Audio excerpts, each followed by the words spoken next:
What's going on, y'all? It's Tyler. Hope you're doing well. Thanks for checking out this video of mine. Today we are talking about the Blackmagic Pocket Cinema Camera 4K. I've had this camera for just about a month now. In that time, I've had enough time to shoot a couple events, get some test footage, kind of learn the ins and outs of the camera so that I can make this video. And this video isn't a scientific. I don't have charts and all that kind of stuff, but it's just kind of my experience using the camera for what I've used it for. That being said, let's go ahead and just jump right into it, kind of talk about some of the things I like, don't like, and what I hope they kind of update in the future and stuff like that. First of all, it feels like a lot of thought was put into the design of this camera. Ergonomically, it feels like a DSLR. It feels like you're shooting on a DSLR. So right here you have a record button, and then up here you have ISO, shutter, and white balance. This is a stills button, so you can take a still image, which is basically just a cinema DNG. And then you obviously have your on-off switch, and then you have 3 custom function buttons, which right now I have custom 1 to a clean feed, and I'll explain that later on. And then function 2 I have set to focus peaking, and then custom function 3 I have set to false color. Now on the back you have a few buttons. I don't really use much of these buttons. I basically just use playback, menu, and then the high frame rate buttons. You also have a record button on the front, and then a scroll wheel which controls your aperture, but if you select white balance or something like that, then it'll change your settings that way as well. And then you have your onboard mics right here and right here, and they actually sound pretty good for being onboard mics. They don't sound awful. If you're in a pinch and for some reason your microphone dies or something like that, you can use those, and at least you'll get audio, or you scratch audio or something like that. So here on the side you have your input. So you have a 3.5mm input to plug like a Rode microphone or something like that into, a headphone jack, a full-size HDMI port, and then you have your 12-volt 2-pin locking connector here, USB Type-C, and then your mini XLR port right here. And then you have your battery port right here, which takes your standard Canon LP E6 batteries. Then on the side you have your SD card slot, and then your CFS card slot, and this is UHS-2 SD cards.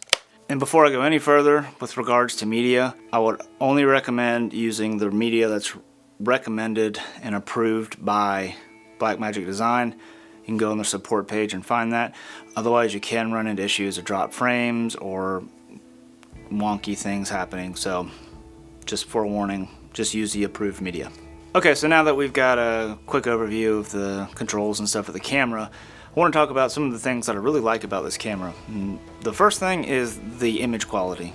Image quality is superb. You get 4K all the way up to 60p in DCI RAW. For me, that's way overkill. ProRes 4K 60p is just fine, and you're shooting in 10-bit 422. And for $1,300, being able to shoot in 4K 60p and 120p in HD, albeit it's a windowed sensor, basically it's cropped in on 120p. I think they both look stellar. The 60p, just because you get 4K, I think just looks better, and it looks really, really good. And the 120p is really good, but it struggles more in low light, obviously because your shutter speed is twice of 60p, so you're really, really having to crank that ISO up to make sure that you get away from, an underexposed image, and that can introduce noise.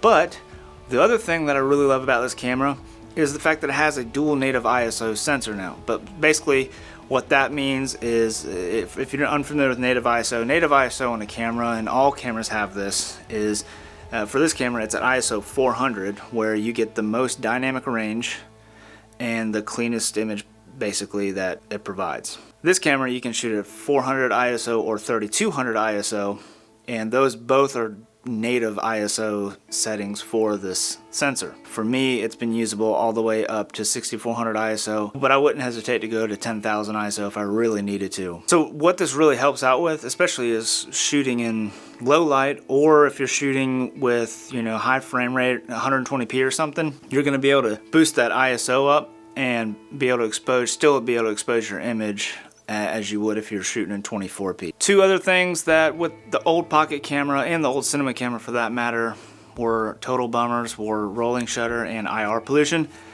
and I'm happy to report that the rolling shutter on this camera is negligible. Just like any non-global shutter camera, this is going to have rolling shutter, but it's much more manageable, and I mean the sensor readout is so fast that it's not really something that you have to worry about. And then the other thing is IR pollution. This camera, as far as I know, does not have an IR filter on it, but I'm also happy to report that I haven't really noticed any extreme IR pollution that you did see with the original cinema camera or the original pocket camera. Another thing I love, and this is with all Blackmagic cameras, especially the newer ones with the latest Blackmagic OS, is the menu. The menu system is my favorite by far of any camera menu system. It's just really clean, no nonsense. You know exactly what you're searching for. The settings are really easy to find, and everything is just clearly labeled. So that aspect, the menu system is very, very, very friendly. The next thing I'm going to talk about is kind of a segue between a pro and a con of the camera, something I love and something I really don't love about the camera, and it's the camera shooting on these, the LP E6, the Canon batteries that the 5D Mark III and Mark IV and Mark II and all those cameras use. The benefit is there's a ton of them out there, and you can find third-party brands for really cheap. The bummer is they don't last very long. I mean, maybe 45 to 50 minutes of shooting. And the other thing is, for some reason, this battery pack, I don't know why, this is the one that comes with the camera, but for some reason it doesn't display percentage left on the battery. With genuine Canon LPE6 batteries, the battery percentage is displayed. So I'm not sure why some do and some don't, but I have noticed that these Canon batteries, they do work really good. They're obviously more expensive, which is kind of a bummer, but they do work really good, and you can see the battery percentage.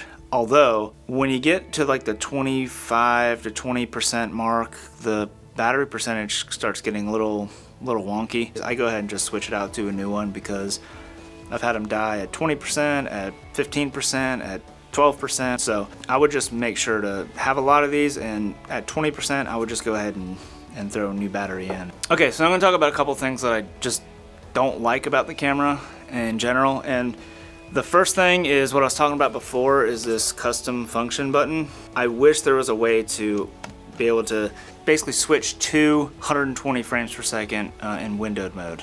I think you can set up like a custom function to go to a certain frame rate and whatever, but I wish you could do frame rate plus resolution and window censoring.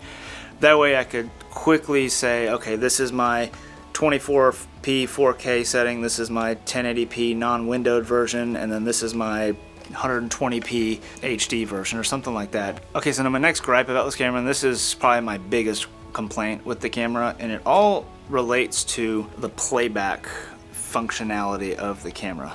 And let me explain. So the first thing that annoys the heck out of me is when you hit the playback button, what happens is all the settings that you have for recording, not what you recorded, but just what your current recorded settings are. And then if you have focus peaking or false colors or zebras or anything like that turned on, all those features will still show. So that's why on this custom button 1, I have it set to clean feed, because that way when I hit that and I want to play a clip back, I don't want to see all the focus peaking. I just want to see what the final shot looks like. So that's super annoying, and I wish when you hit the playback menu, it would just have the little menu at the bottom of, next and whatever, and then maybe the information that was used when recording the actual clip. And the other thing that is super annoying is you can only play back clips in the current resolution that you're shooting in. To be able to view 4K clips, you have to go and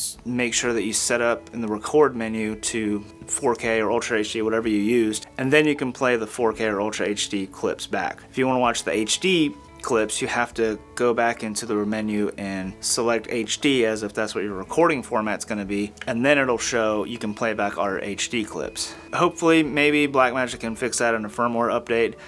It'd be pretty stellar if they did, because right now that's one of my biggest annoyances with the camera.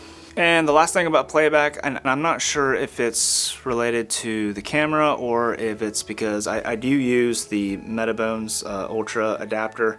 I was looking at the clips with this camera attached. I could only view the clips that were recorded onto this camera that recorded with this lens. But when I took the lens off and I just had the Metabones adapter on, I could play back all the clips. So I'm not sure if that's a bug or if it's just a known issue or if it's a limitation, but it's another quirk that is kind of annoying. And the very last thing I want to talk about is reliability. That's where I have a little bit of a concern with the Pocket 4K, because this is, in a month, this is actually my second camera that I've had. I had to send my first one in. Luckily it was under warranty. Obviously it was 4 days old.